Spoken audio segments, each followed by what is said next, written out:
Hiring, hiring, hiring. That is the ticket to consistent growth and activities being done in your company consistently. Anthony Lamacchia here with Crush It in Real Estate, and happy to be here with a dear friend of mine, Mr. Willie Miranda. Hello, Willie. How you doing, everyone? This is a great spot here. Beautiful weather down here in Florida, and happens to be that you and I are both here today. So it's we're awesome. Here. We're talking business. We're going to have dinner later, and Willie's got a great company out in Albany, New York, and him and I talk all the time about his business, my business, and all different things. And one of the things that him and I understand 100% is when you want something done in an organization, you want something done in a company, it has to be done by employees. That's how you get it done consistently.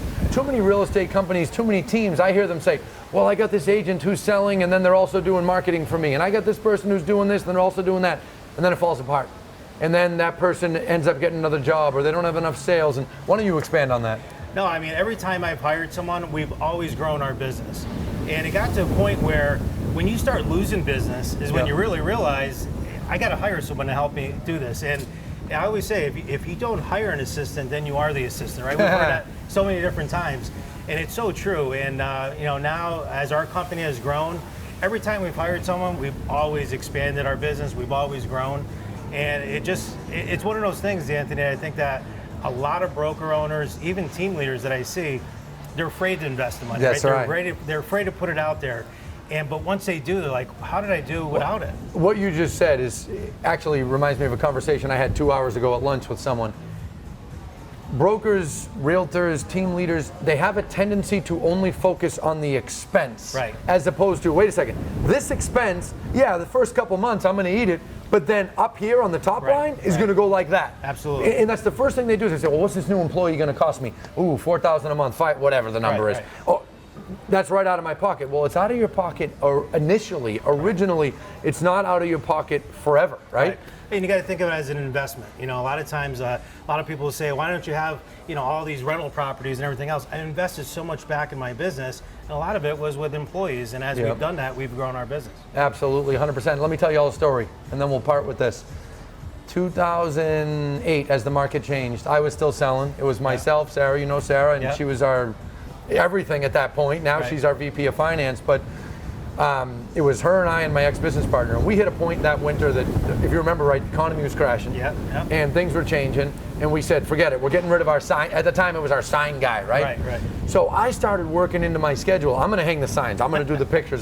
He's laughing at me, right? I thought the same thing. Right? I'm going to save, look at this, I'm going to save this much a month. I started that in January 08, I'll never forget. By the time I got to March, so initially, January and February, at that time, saving $1,000 or $2,000 on our P&L made a lot of difference. Now, obviously, we're running a bigger business. By the time I got to March, I said, wow, I've saved some money. But all of a sudden, I realized on Mondays, I was calling my leads. Instead of calling leads that came in on the weekend, Monday morning, I was calling them Monday night. I was showing up for listing appointments late. One time, I showed up at a listing appointment, completely wet shoes, because I'm tramping through the snow to put the sign in. And I said, now this is taking away from my dollar productive money-making activities, so I can go bang signs in. Nothing wrong with banging signs. We have guys that do it. We love them. But they have their job. Realtors have theirs. It's two different things. So that, I ended up undoing it. We went back to hiring and bringing people in. Now we have a whole army of people, vans, Kias, a whole, 65 employees. But anything else you want to add, or is that it? I was just going to say, a lot of times when you get to that point, you get to a point where you feel, if you're slow or, let's say back then the economy changed a little bit, don't just go make hasty decisions like that, right? Wait 90 days. I mean, we're in a 3 to 4 month cycle with homes. By the time we sell them and close them, things change, right? And especially not in January, February, March, or the slower time. Right? Well, in the freak out time, in the winter. So I remember my first 5 years, I used to freak out then. Now I'm like, it'll end, and spring will be here. And it always does. It always works its way out. It's an investment. And if you get the right people, you can really take your business to the next level. There's no better way to do it, no more consistent way to do it than that. Look at when COVID hit last year. I remember you and I talking almost daily sometimes.